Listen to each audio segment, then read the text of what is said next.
What's going on, everybody? My name's Jordan Rager. You're watching the Garage Gang podcast, and this is my new song called Drinkin For Two. Yeah.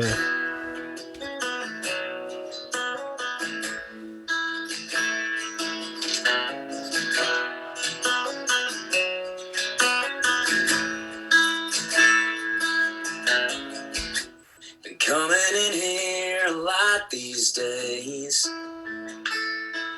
After all this time, it still feels like our place. Same cover band, playing too loud. Same corner booth, neon light burned out. So you know where to find me just in case. I'm at a table for one, drinking for two, looking at the door, waiting on you to come walking in, a smile on your face, talking and laughing like ain't nothing's changed. But until then, I'll be sitting here thinking about you at a table for one, drinking for two.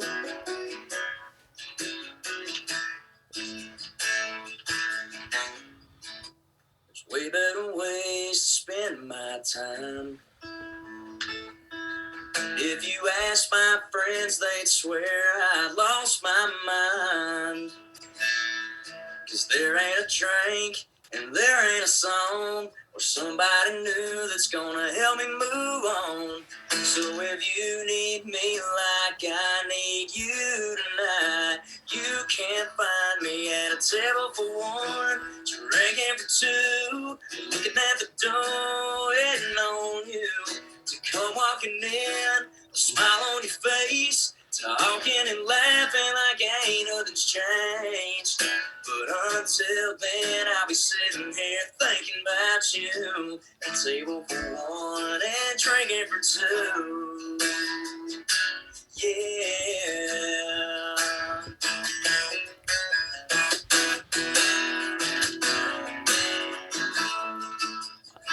I'm at a table for one, drinking for two, looking at the door, waiting on you to come walking in, a smile on your face, talking and laughing like ain't nothing's changed. When we were in love and you were my girl, back when everything was right in the world, I'd give anything just to be how we used to.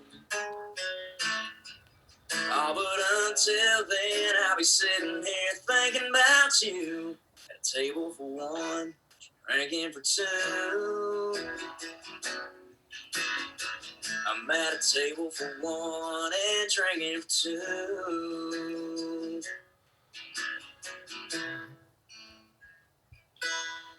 Yeah. All right. Give a round of applause. Yeah, man, that was very good, man. That was Y'all really were too good. sweet. Yeah, I grew. Coming in hot. Yeah, you came in This real is the best hot. standing O I've had in a very long time. Make country music sad again. That's right. I think we gave you a standing O one of the last. Well, I don't know. I wasn't here the last time, but at least one The time. first I one. give it one every time. Yeah.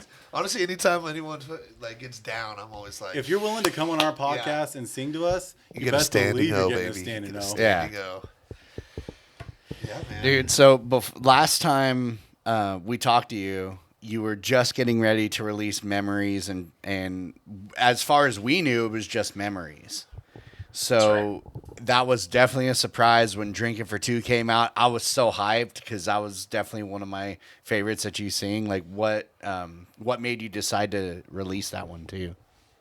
Man, that one was a last. It was like a bottom of the ninth decision to bring in that song. We knew we had Memories. We knew we wanted to release Memories, but we also knew that we were coming with this. I started saying the whole "Make Country Sad Again" thing on Instagram, I think. Oh yeah, and hashtagging it on TikTok and stuff like that, just being funny, because I write a lot of sad songs just naturally. That's just the kind of music I like to listen to, so it's the kind of music that I write a lot. And I do my live streams most Wednesdays, and that was a regular song that people were wanting to hear. And so that went from like, okay, well, people are liking it on the live streams, I'll start playing it live at shows, that led to me going, okay, people like this song. We got to get this out. So Absolutely. we banged out the one take acoustic version, and I'm so glad that this song gets to see the light of day because, like I said, sometimes in Nashville, people get caught up in, oh, does it sound like a hit, or, is it, written like a hit? And this just felt like people like this song. I'm just going to give it to them. If there's somebody out there that likes sad music like I do, then I want to be the guy that they can count on for sad songs. There's a lot of people who like it. Yeah. Yeah, and you can always count on me for a sad drinking song. Absolutely. There's always going to be demand for a sad drinking song. Dude, you know I what? sure hope so. Yeah. You know what song I loved was the one you just put it. You didn't like put it out or anything. You just played it one time on Instagram. It was I don't know the name of it. The "I Don't Like You" song. I Don't Like You. Yeah. Is that what's called? I fucking loved it, dude.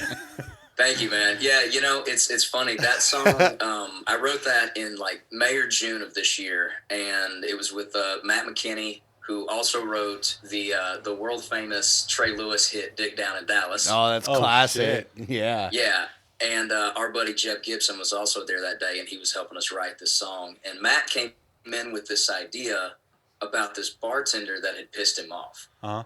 One of those deals where like he had been standing at the bar for like a while, and the guy just wouldn't even look at him, wouldn't was obviously dodging him or whatever. Absolutely. And when he finally got around to him, he goes, "Hey man, I can give you one drink, but then I got to close you out. We're about to close down." And Matt just like slid back from the bar and he goes, "I don't like you." That's awesome. And so he comes to the right the next day and goes, "I got this song idea that you guys are not going to like." And we were like, "Well, try me," And he told us that story, and he told us the premise of the song. And he had like the whole first verse about like, "I like Chevys and airplanes and fresh cut front lawns, but I don't like you." I was like, I love that direction. That's Let's great. roll with that. So I'm glad to hear people like it, man. Oh, dude, I was gonna tell you that needs to be the next one. I'm telling you. The second I heard it, did you just shit your pants? Kenny. Oh my God. Hey, I'm not going to lie, the mic almost picked that up. I think there was an audio bump on this. Oh my God. I Barking, heard that one all the way in Tennessee, that guys. was Dude. barking spider. Oh my God. Never eat chili That's- birdie. hey, Chili that's a- birdie. That's a garage gang first, other than Duke. Fuck that. Aaron farts all the time. I do fart all the time, but it's just not like you can't. I couldn't feel it, dude. That was horrible. Damn. Now I feel bad. I feel like I ruined like a nice conversation where it was going. Well, I mean, last time we had him on, I talked about having my mask in my back pocket. Yeah. And pretty much shitting my Yeah. pants and smelling my fart when I went to a customer's house. It was a fucking Yeah, the nightmare, dude. The old fart cloth. Oh, dude. Oh, shit. It was a nightmare. Anyways, You don't put your mask in the back ass pocket. this was a lesson that I taught Extra everybody wallet the and last shit. time. Fuck. Okay. I know. You guys. It was rough. But yeah, I think you need to put that needs to be the next one out, dude. Because I heard that and Thank you, I automatically was like, dude, I'm thinking about like other football teams and stuff like that. Like, I just don't fucking like you, dude. You know what I mean? And that was kind of the thought process behind the song was we were like, when we went in to write it, we were like, we don't want to write this about like one specific kind of person. You could write a song like this very easily about like an ex or, whatever. Yeah. We wanted to make sure it encompassed everybody. Everybody that falls under "I don't like you," whether that's constant or if it's just like a guy that cut you off in traffic. You can just like crank this song up and get it out of your system, Absolutely. Ooh, we got a list It's like of the that. country version of break stuff. Yeah, dude, it was awesome. Same energy. Heck yeah. So what's been new with you, man? We've seen that you've been kind of playing some shows and different stuff. So what's been going on with Jordan Rager? Yeah, man, we've been on the road a lot lately, and it's been a real blessing. I think I'm not rediscovering, but like I don't think I realized how much I missed being on the road and playing shows last year. I've easily tripled the number of shows that I've played, which is awesome, and gotten to play a lot of really cool places that I haven't been in a while. Haven't made it out west, obviously. Haven't gotten to come see you guys yet. Yeah, Oh, man. shit, That's a we must, know. bro. We We're need gonna to we're set gonna do that it up. soon. We got some stuff lining up now that we're starting to talk to. Our thing was like when we got back on the road, we wanted to really hit the markets that like I had played a lot, and most of that is the Southeast and kind of the Midwest. Um, you know, it's been a lot of fun, man. We've gotten to play some new songs like "I Don't Like You" and "Drinking for Two" for the crowds, and they seem to really like them. And it's been fun, man. I've just been having fun making music and playing live music again. It's been a blast. I can only imagine, man, getting out and actually just doing that, because that's why you get into it, to go in front of the crowds and have a freaking blast, That's right, man. I write songs to play them for people. Yeah. It's the whole reason I do the live streams. It's the reason I did the YouTube series for a while. It's the reason I'll continue to do those things. I'll write songs until I'm blue in the face that nobody's going to hear, but the goal is for people to hear them. Yeah, Absolutely. And that's the process behind putting an acoustic version of Drinking for Two out, and putting a video on Instagram of a new song that I wrote that day. It's like I want people to hear this, and then I hope they show up to the shows ready to hear it again. Yeah, absolutely. And go ahead. ahead. No, go ahead. One of my favorite things about like music is the acoustic versions. I don't know, like when I hear acoustic versions of songs, especially country songs, they pop different to me, at least, because I think there's nothing better than just the sound of a guitar and someone singing. That's my favorite. And I went to see Pepper, and it was at a tiny little venue here in San Luis. Slow Brew. Yeah, it's Slow Brew, and it was their acoustic version. They didn't play with everything else, and I was like, dude, that was probably one of the best little concerts I went to. Just hearing them sing just like that, it was badass. I think with country music, you're getting the song in its most authentic form. It could probably be true with just about any genre of music, but I think more than any other is country music, because country music and the Nashville music scene has changed a lot in the last 10 years. There's now track guys, and there's people coming in with fully produced songs before you even write a lyric, and that's great. And I've written songs like that, and I've written great songs like that. But for me, there is nothing, and there will be nothing better than just sitting down, a couple of people with some stories to tell and some things to get off their chest, and a couple of instruments. And I would say, if I wrote 10 songs in a week, I would say probably 8 or 9 of them are just me and some buddies and a couple of guitars trying to puzzle piece together how we want to say what we want to say. And I think that's why acoustic stuff lands so well with people. It always has with me. I grew up listening to all different kinds of music, and I always love finding acoustic takes on those songs, because it just opens up a vulnerability to a song that like you don't always get when it's rocking with a full band, which those are great too. There's not but stuff like covering I said, different kind of vibe. Yeah. It's raw. I like it. I know. I totally agree with you. Like, there's nothing better than a couple instruments and some people needing to get some stuff off their chest around a fire. You know what I mean? Like, just kind of got those vibes going. And, I don't have any friends that are really that musically talented that have been able to do that. I'm musically talented. Shut the fuck BT up, dubs. dude. I'm a drummer, and I can keep up with the best of them still. Just an FYI. Okay, little drummer boy. Jesus, dude, unbelievable. But I'm glad you're able to get back on the road and on tour. You got a full slate of tour of dates, and I think you started to say it, or you did say it, but if COVID did anything, it probably reaffirmed your fire, to get out there. And not that you lost it or anything, but like it's just like, damn, you want to go out there and kick it even harder. You know what I mean? And yeah, when you do something all the time, I think it's natural to kind of take it for granted.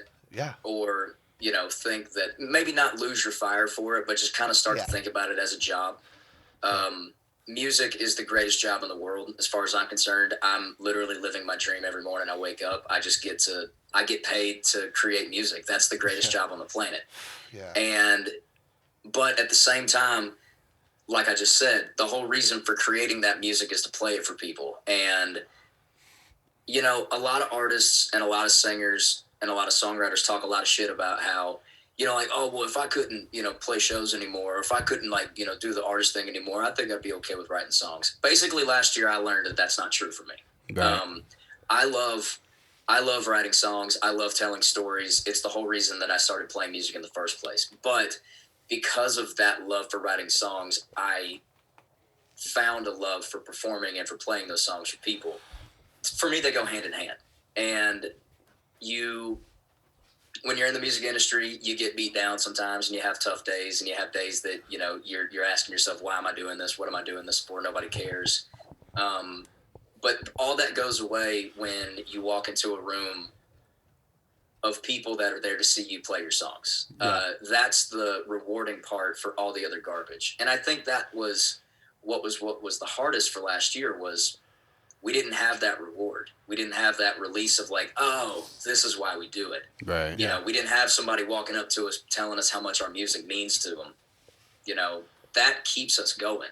And when you don't have that, it gets a little harder to, stay positive about it. And just thankful that shows are back, man. I truly believe that music is the most powerful force on the planet. I think it transcends language barriers and whatever other mess might be going on in the world. I think it's the one thing that can stop somebody in their tracks and make them feel better or make them feel worse or make them remember something or learn something about a certain kind of person. And the world's just a better place when we're able to like shut the rest out and go watch some live music for a little while. Heck yeah. Dude, the song, I don't know who's singing. I think it's Everything's Gonna Be All David Lee Murphy. That song. You know that song? That's song right there. I don't know how many times where I've just been like having a really shit day or shit week. And I'm driving. There was one time where I remember I was having a really bad day and I was like just really stressing. And I turn on the radio and that song right away, the first line is Everything's Gonna Be. And I was just like, oh, you know what I mean? I just felt this release. Like that was God telling me, hey, dude, you're good. Everything's gonna be all right. Like, stop stressing. And music has done that for me so many freaking times in my life where it's like, thank God that I have this right now because, it definitely helps. Absolutely, man. I mean, it's like I said, it's the most powerful force on the planet, and it's a dream job to get to create it every day. Heck yeah. Absolutely. So we asked you what was new with you. Now, what's new with us, because we really haven't been us three in a little bit because Kenny's been working and we've all kind of been doing different stuff. So the Garage Gang actually has a weight loss competition right now. So for 1 month, we're trying to see who can lose the most weight. And I'm not messing around. I got my protein shake right here. This fucking guy, dude. I'm ready, dude. I'm winning this thing. I'm taking it to the house. He's the guy who makes hella meals. Go ahead. Hella meals and There it is. it's a meal substitute, not a weight loss thing. This fucking guy, dude. You know what? Man, I got way into working out a couple of years ago, and I enjoyed that part of it. The dieting was the thing I could not get a hold of, and especially that thing that he's shaking up right there is giving me PTSD. It's horrible. It's the worst. Forget. But look, I want no part of that. You got to make it good. So you get a little bit of chocolate protein, a little bit of peanut butter, a little bit of greens. Bam. You close your eyes, dude. It tastes like a Reese's. Yeah, I don't think so. I only saw chocolate. I don't think so. I'm calling bullshit. Tell yourself whatever you got to tell yourself. Yeah. All right. So are you really gonna chug it next to me? Dude? No, I'm sipping, man. I'm chilling. I'm sipping. So I gotta ask. Your team has, I believe they've officially taken over first Hope place. you're done eating for the night, though. In the by the NL way. East, right? The Braves? Yeah. They're in first place, right? Braves are in first place right now. Yeah. I think it's like a 2 or 3 game lead. Right Yeah. now. Dude, the NL East has been crazy. It started off, most of the year the Mets in first, and obviously they had their little, they dropped off, and then the Phillies have been, obviously Bryce Harper's been playing MVP style baseball, but the Braves are, obviously a talented team, and the cream will come to the top, obviously. Yeah. And so, we fully expected the Braves to. Losing Acuna was a big blow to. Of course. I think to you guys are definitely going to make the playoffs, but I don't think you guys are the team you were last year without Acuna. I know Jock's Absolutely not. Not all. Jock's a very good replacement, but he's not Ronald Acuna. I thought 2020 was going to be the weirdest baseball season I've ever watched, and I was wrong. 2021, as a Braves fan, as a baseball fan in general, it's been a very strange year. There's been a lot going on, but as a Braves fan especially, man, what a roller coaster this season has been. Just, we started out really cold. The reigning MVP is hitting like under 200 for the first 2 months of the season. Yep. Then he gets hotter than the surface of the sun, and in that time, Acuna goes down for the year, which everybody thought was the end. I thought it was the end. I was like, well, I guess I don't have to watch the second half of the season now. Yeah. They were doing pretty bad. That's our guy. Like, if we don't have him, we don't have anything. But, the team picked up the slack, and they were able to fight their way back to first place. There was this weird, like 3-week period where they, won a game, lost a game, won a game, lost a game, for 2 weeks straight. Like, they didn't win or lose 2 games in a row for 2 weeks. That was annoying. That's more annoying than losing for 2 straight weeks. Because at least then you're like, oh, well, we suck, whatever. But they would, anyway. It's been a really weird year. It's been rough rooting for the Mets a little bit. I'm right there with you. I think the Braves have what it takes to win that division, to make the playoffs. I don't know how deep they get, because there's some really good teams in the National League this year. Milwaukee's really scary. Dodgers, Giants. LA's a super team. San Francisco is surprising everybody. This just feels like the kind of year where the Giants win another World Series. Shut the Thank fuck you. up. Don't even say that shit right now. I'm not saying that I want that to happen. Yeah. I'm just saying that this feels like one of those years. Feels like usually 2010. By this time, you have a pretty good idea of this team looks like the favorite. Last year it was the Dodgers. Last year everybody was like, Dodgers are the best team in baseball. This year the best team in baseball is a team that was picked to finish 4th place. Yep. So nobody knows which way is up. Add in the fact that all the stuff that's been going on with the Mets, the fact that the Phillies can't figure out how to win consistently, all of the stuff that happened with the Cubs, selling off the team farm that won them the World Series. You got the Yankees, who were hotter than fire for a second. Now they're down. It's the weirdest baseball season I've ever watched. And honestly, other than Acuna getting hurt, because that's bad for baseball, I have enjoyed it so much. My team aside, I love chaos during a baseball season. It's awesome. I just wish my team wasn't involved in it the entire freaking season. And I will say it's about to get a lot weirder, because here's the thing. Dodgers, 1 game back with the Giants, 12 games left. Now, funny stuff's about to happen, because whichever team wins the NL West, all right, they go to game 163 as the first wild card, playing the second wild card, which I think the second card is going to be the Cardinals.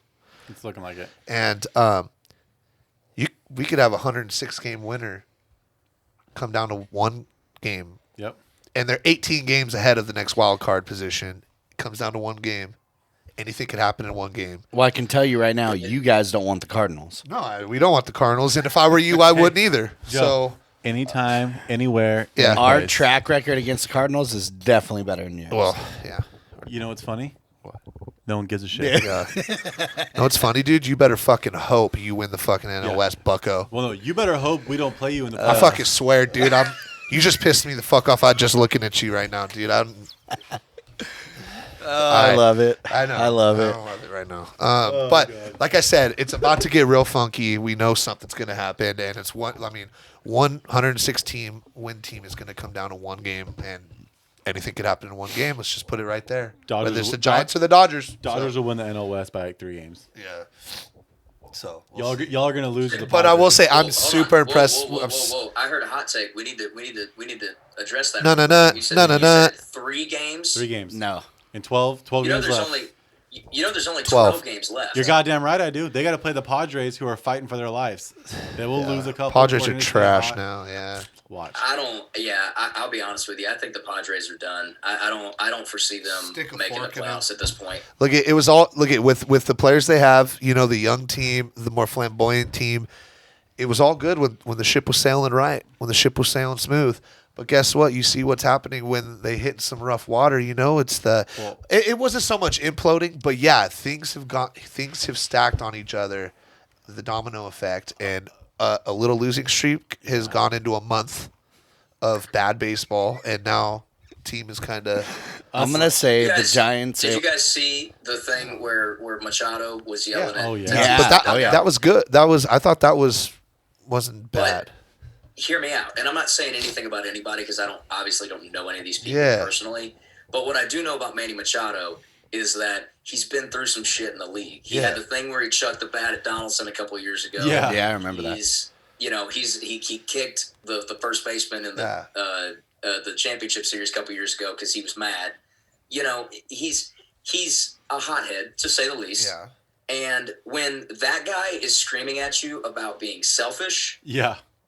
there's something wrong happening. Yeah. And also for San Diego to be a team that everybody picked to go to the playoffs this year, it wouldn't surprise me any to see a lot of changeover in that team if they don't make it, which, like I said, I don't think they will. I think they've run out of time to make up the ground that the hole that they've dug themselves in. I don't see themselves getting out. Well, here's the thing with San Diego, man. It's yes, he said you were being selfish, but he was saying that to back a point of he was like, "You're the best player in baseball, man. You're arguably one of the most talented." And anyone who says otherwise, they don't deserve to be talking about baseball. But he is one of the best, most talented guys. And I think where's Mike Trout been? It shows you a lot of growth in Machado. Yeah. I think he's grown a lot as a player, knowing that he has to be that veteran leadership for that team now. And I think keep in mind, this has been a weird year for Fernando as well. Yeah. He's been hurt a couple times. Yeah. He's playing out of position for, I think, the first time in his career. Outfield, yeah. He is being dubbed as the face of baseball right now. Rightfully so. It's probably a lot of pressure on the kid. He's trying to live up to the hype, and it looks, at least recently, it looks like it's starting to get to him. Yeah. I hope it's not because I'm a huge Tatis fan. I absolutely. He's good for baseball. He needs to be out there every day. I just hope that it's I hate when stuff like that happens in front of people because like those are the kind of things that you hope would happen in the clubhouse. Yeah. That's the bummer for me is like now people are going to point at that like you're saying and go, oh well they're breaking up, they're imploding, they're going crazy, they've lost control and all that, and it's just like that's not what's happening. Nope. You just wish that this didn't happen in front of cameras when everybody can just throw their opinion in on it. Because that shit happens on every team. There's always disagreements. There's always going to be arguments. But I think the biggest thing for them was us stealing Scherzer right out from under them. I think that really kind of gave him the final blow. And getting Trey Turner. Well, because they were expected to get Scherzer. It was like the headlines, like and all of a sudden, nope, fuck you. I thought it was it was final, bro. I thought it was final, and I was like, and then like an hour later, it was like Dodgers land Trey Turner, and I love Trey Turner. I've loved him forever. I hate playing him. He's great. He's so fast, and his slides are amazing. But back to the Tatis for a second. Yes, I mean people forget how young these guys are, especially someone like Tatis, who has all that pressure of being dubbed, one of the faces of baseball, to attract a younger generation of a crowd. Because, you need that kind of Latin influence, kind of someone who can relate to kids.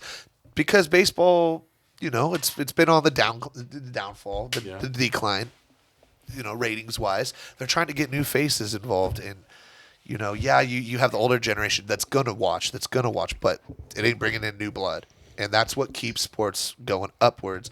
Yes, it's a lot of pressure for Tatis. He's young. He will like he hasn't been playing bad, but he will figure it out for it's a long season. 162 games is a long season. Playing every day, having one day off in a week.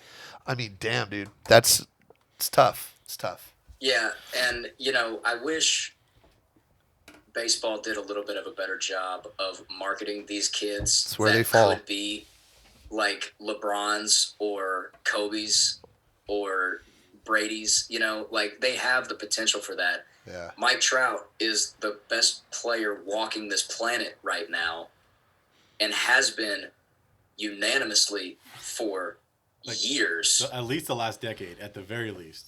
But he's not And someone that unless you watch and follow baseball closely like we do, you might not know just how good he actually is. You might know the name, you might know the legacy, but you couldn't tell me what team he plays for. You probably couldn't tell me what position he plays. You probably don't know how many MVP awards the guy's won. 100.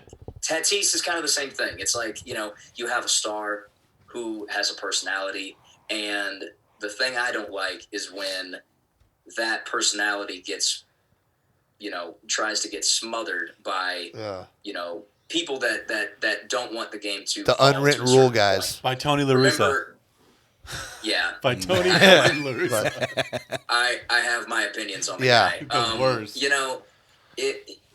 Remember last year, Tatis hits the grand slam in Texas when they're up big on a 3-0 count, and everybody in the baseball world lost their minds. Yeah.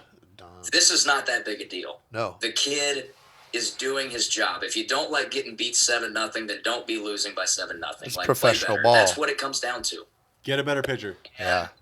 I think the fact that, You're right. you coupled that the manager's reaction with that to what's going on in the clubhouse and the dugout clearly now, I think, you're looking at, if they don't pull off a miracle and make the playoffs, I think you're looking at maybe a change. Who knows? I don't know.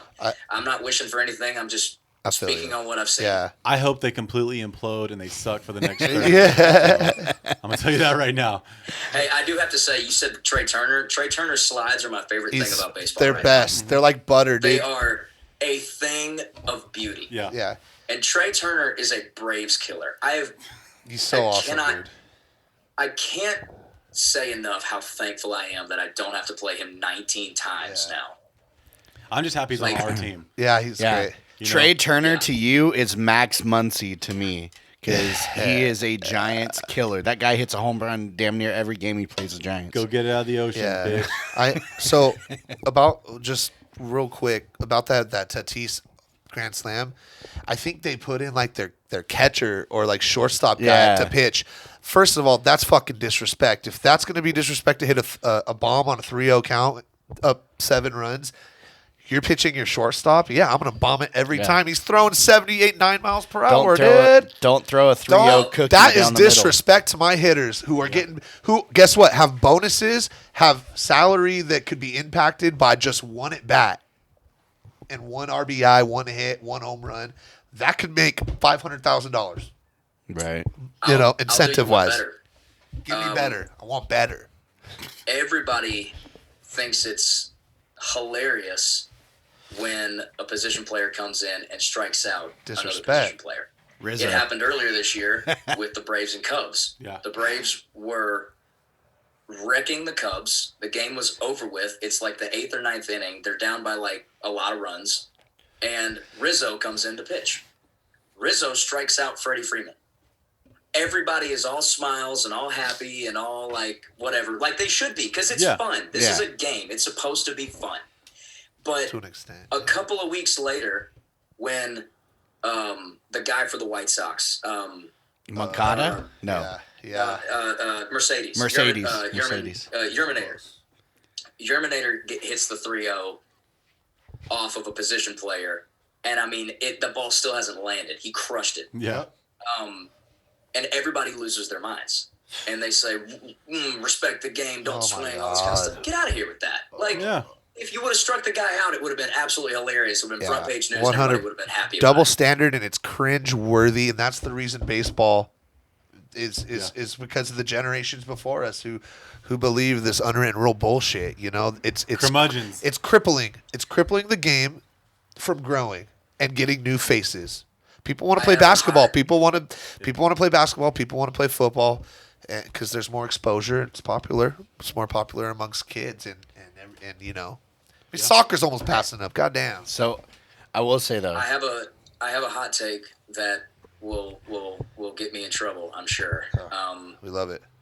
To an extent, I think country music has the same problem that baseball does, where people are scared of progression. They're scared of evolution. Yep. There is a certain thing that you just can't do in both formats of what you do, and people will lose their minds if you cross that line. And I just would like to exist in a world where making music is fun, playing baseball is fun, and we're all just out here having fun, having a good time. If you don't like the guy for what he's doing on the ball field, then don't cheer for him. If you don't like the music that you hear on the radio, change it. It's that simple. That was my big. Oh, go ahead. Music is art, and art is subjective, and that means it's up to the listener if they like it or not. And baseball's kind of the same way. It's like, if you don't like how the guy plays the game, you don't have to watch him play the game. Yeah. It's like, when you say that, I think of like Taylor Swift, how she was a country star. Then she goes out and does a couple pop songs, and the whole country world's like, what the hell's wrong with her? Why is she doing that? Because she wants to. She wants to make some music. Who's mad at somebody for living their dream? That's what I'm saying. Let them play some music. Who gives a shit what genre it is? Just let them play. That's right. Yeah. Absolutely. So aside from baseball, we got a lot of other sports going on. And I just want to say real quick, college football season so far has been insane. Fresno State beating UCLA. Oh, I love it. And hey, you still owe me dinner, by the way. I do. Number 2 in the country, right? Go Dogs. That's right. They are number 2, right? I think number so. 2 right now, man. That's right. Keep it up. Yeah, that Bama is a fucking buzzsaw, though, man. They look beatable against Florida. I watched that Florida game. But they just still are just that little bit better every time. Every team is beatable. Seasons that Alabama went undefeated, they had games where they could have been beaten. Oh, yeah. Some of those games could have been us. You should have beat them in the national championship that one year. Georgia always. Just like every year, if Georgia wants to win it all, we're going to have to go through Alabama, whether that's in the SEC championship or in the Natty. It will happen, or both. It'll definitely happen in the SEC championship, so we'll have to play them at least once. Yeah. The team looks good. This is the best defense I've seen since 2017 when we went to the Natty and should have beaten Alabama in that game. Oh boy. We'll see. I don't think the offense is quite what it was that year, but I don't know if Alabama's is either. So I'm not sold on JT Daniels. That's the only thing. First off, fuck USC. So I didn't like him in the first place. Yeah. And then now going over there, his little weak knees, I just can't trust him, dude. I don't think he's JT Daniels. I trust the little Scooter Bennett or whatever his name is, or I don't know his name, but Bennett something, right? Your quarterback? Stetson Bennett, yeah. Scooter Stenson. I was pretty close. That is a Georgia name. Stetson Bennett. Stetson or Bennett Texas. is named to be the QB of the Georgia Bulldogs. Yeah. He is. It's like Absolutely. Baker was named Mayfield. From birth, his mama said, this boy's going to throw a sling ball for up in Athens. Sling ball for them Bulldogs up in Athens. That's right. Hell yeah, bud. All right. Well, last but not least, we got to talk about me and your dog shit NFL teams. The Falcons. Do we have to? No, we don't. We just throw a little bit out there. You can just say that offense needs come work. on, let's do it. It's been rough. I'm a Jags fan. Trust me, dude. It's Yeah. the savior has not looked like the savior the first 2 weeks, so it's rough watching. I will say though, y'all have a lot more to look forward to than we do. Yeah. Well, you just need to get rid of freaking Matt Ryan. That's once you get rid of him, then you can move It's like on. a Ben Roethlisberger thing, dude. It's time. It's time. Matt Ryan will finish his career, or whenever it finishes, in the top 5 of almost every QB stat that we can throw out there. Yeah. The guy he has to be a great QB because the numbers are there. The problem is I watch these games every Sunday. Yeah. I see the ins and outs and the plays and all that, and I'm not sitting here trying to armchair coach and say that I know better. That's not what I'm doing. I'm just saying I watch these games, and I see them lose in outstanding ways, and I just have to go, at what point do you try something different? Yeah. We've tried everything else. We've fired Dan Quinn. We've traded Julio Jones. We've drafted Kyle Pitts. We're trying to get defensive guys in there because our defense is still the worst in the NFL. The only thing you haven't tried is a new quarterback. And I know that's a bigger undertaking than just plugging another guy in there. But I just wonder, at what point do you try something different? Or at least bring in a guy that can be the next guy to maybe learn under Matt Ryan. I'm not saying you got to bring in a guy to have him start right now. I thought you guys should have drafted Mac Jones or Justin Fields over over Kyle Pitts. Don't be wrong. I think Kyle Pitts is a great player, but I don't think he's the best fit for your team. Pitts is going to be really good. Yeah. No matter who's throwing the ball, because he was the best tight end in the draft last year. Just a freak. He tore it up in Florida. He's going to tear it up in Atlanta. But again, like you said, I wonder, is there somebody out there that you could put underneath Matt Ryan for a couple of years that, I mean, I knew this was never going to happen, but I was really, there was rumors for a little bit. I don't remember when, but there was rumors when Stafford was about to be traded to LA that he might get traded to Atlanta. And that was something I was very into, because I've been saying for years, Matt Stafford needs the hell out of Detroit. Yeah. The guy deserves it. The guy deserves a team that is as good as he is. Matt Stafford is one of the most underrated quarterbacks in the NFL, because he's been on that dog shit team forever.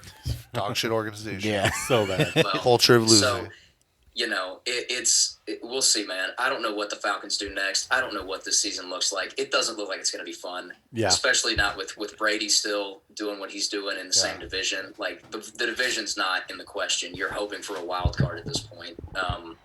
The only thing that may work in our favor is that the Saints and Panthers aren't what they were at one point either. I mean, the Saints are trying to exist after Drew Brees, which is going to be a big learning curve. Panthers And playing well. Carolina is still very much in the rebuild process. So who knows? Yeah. Any given Sunday, right? Well, Absolutely. It's pretty funny being a Jags fan. There's literally one team that I can talk shit about, and that's the Lions. Like, there's one team. all right, let's switch from the 0-2 teams to the 2-0 teams. Niners are looking all a little right. bit banged up. Little banged up at the running back But situation. they're always banged up in the running back situation and in the secondary. So, I mean, they're still winning. Honestly, man, I'm just happy that they've won these few games, so that way that takes a little bit of pressure off of Jimmy G, because, if they would have lost these first two games, then they'd be Trey Lance. Yeah. So that way, I already That's hear the one that. thing. He that is winning, one and I thing still about the hear it. NFL that I get frustrated with, and I say this as I just said, we need to move on from Matt Ryan. But the quarterback does get a lot of the blame, and it's not, in reference to the Falcons, it's not all Matt Ryan's fault that we lost those first two games. He didn't look great, but he also had to throw the ball in 0.3 seconds before he got tackled. So, and kind of the same thing with Jimmy G. It's like Jimmy G is a very good, very serviceable quarterback. Yeah. Is he a guy that's going to carry the team all the way throughout the year? No, you're going to need role players on that team. Just need to stay healthy, man. Really, he needs to focus on that and roll with what's going on, dude. That's it. Throw the ball to Kittle. Stay healthy. For the sake of my fantasy team, throw the ball. There you go. There you go. And, my Raiders 2-0. Two great games. What Two a- great games. Monday night game. That was an instant classic Oh, my against gosh. Baltimore. That Monday night Sure, game yeah. was It was just from Ice Cube and Too Short opening it up to Steve Aoki on to Bruce Buffer introducing both teams. I mean, that's Vegas for you, man. It's Vegas for you. I'm going in a month. I can't wait. I almost went to that game. To the Raiders, game or just to Vegas? Raiders and Eagles. Yeah. Nice. Yeah. So I'm going the night before. We're going to the stadium and we're watching UNLV versus San Jose State for college, and then the next day we're going to watch Eagles and Raiders. So I'm excited. Jalen Hurts and Yep. and Devontae Smith. Hopefully they have a huge game. I got them both on my fantasy team. So Because I made sure this year. I've got Devontae on mine too, so I hope the same thing. I made sure this year to draft a couple Eagles, so I have people to root for in that game. You know what I mean? I was like, I got to make sure I get and I'm gonna play them that week no matter what, just because, it's fun, and I hate the Raiders, so it'd be nice to be able to go and watch that. all I gotta say, our defense looking a lot better, Much better. serviceable. Yeah. Our Much D line is, dude. Our Yep. D line fucked Ben Roethlisberger up this week. Crosby's on a new fucking level. Crosby, This year, dude. Yannick Ngakoue is gonna get healthier. Our linebacker core is doing pretty damn well. And once linebacker core and D line does better, it takes a little bit of stress off the back end of your defense, which is doing a lot better. Raiders look good. If they stay healthy, they're definitely. Hey man, one of the Denzel teams to beat. Perryman, KJ Wright, and Yeah. another linebacker, good name, but Bukowski or some shit, right? Kiwatowski, yeah, he's good too. But it's just good. It's good, man. Just keep it rolling. I'm just rolling with it.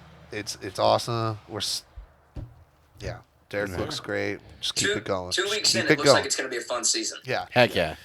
Yeah. And it looks I mean, like not for me, but for everybody else. Yeah, Not for you two. it looks like Brady's gonna throw 100 touchdowns, and Yeah. you know, You know, Brady's gonna do what Brady does. Probably gonna get his 8th. Whatever. My you know, God, dude. shit. so Whatever. Just keep doing it. Just keep just- winning. Just keep winning, Just Brady. let him. Fuck yeah, it. just keep winning so he gets out of here sooner. I agree. Yeah. It's He ain't like getting out of leave here. some for the rest of us. We know you're great. He's talking about playing until 50 now.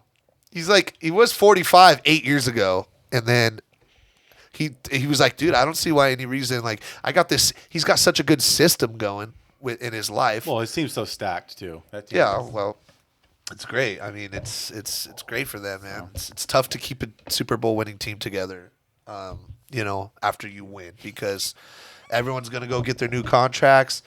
You know, there's higher demand because there was more exposure for them. But now, you know, they signed all 22 starters Yep. from the Super Bowl winning team. That took a while to mesh in last year. We all forget that it wasn't all peaches and cream, but ended up with the cherry on top. That's for sure. Oh, I know. Yeah. I was. Yeah, one of those sorry, people that was sorry, like, "Don't peanut come butter- out and lose the first 4 Peanut butter and Brady will be protein. gone." Sorry. There you go. That was a bad. I shouldn't have said that. What do you say? I don't know. You I were said talking. I couldn't last hear. year. Last year when Brady went to Tampa, I was like, "Oh, he's just going to Florida for a vacation. He'll play 4 games, lose them all, and then quit." Like that was my attitude, or at least that was my wishful thinking in the whole thing. And boy, was I Super wrong. Bowl. Yeah. So, hey, Jordan, I want to thank you for coming on, my guy. This was awesome. Again, This is a fun little pod. can't wait to have you on again in the near future. Talk about what's going on. Talk about you know, how the football season went, whatnot. But yeah, we appreciate you, my guy. And Always love having you on, man. tell everyone where they can Guys. find you. Yeah, you can find me in any of the socials: Facebook, Twitter, Instagram, TikTok, YouTube. You can find the links to all that stuff at jordanrager.com. If you guys want merch, there is merch at the website. You can get a Make Country Music Sad Again t-shirt on the website, along with a lot of other stuff. Always working on new music, always working on new songs to play y'all, and I will hopefully get out west to see you guys on the road soon. Yeah. Always great talking to you guys. Thank y'all for having me on. Thanks, Jordan. Absolutely, man. brother. Have a great day. Have a good one. Appreciate you guys. Peace out, brother.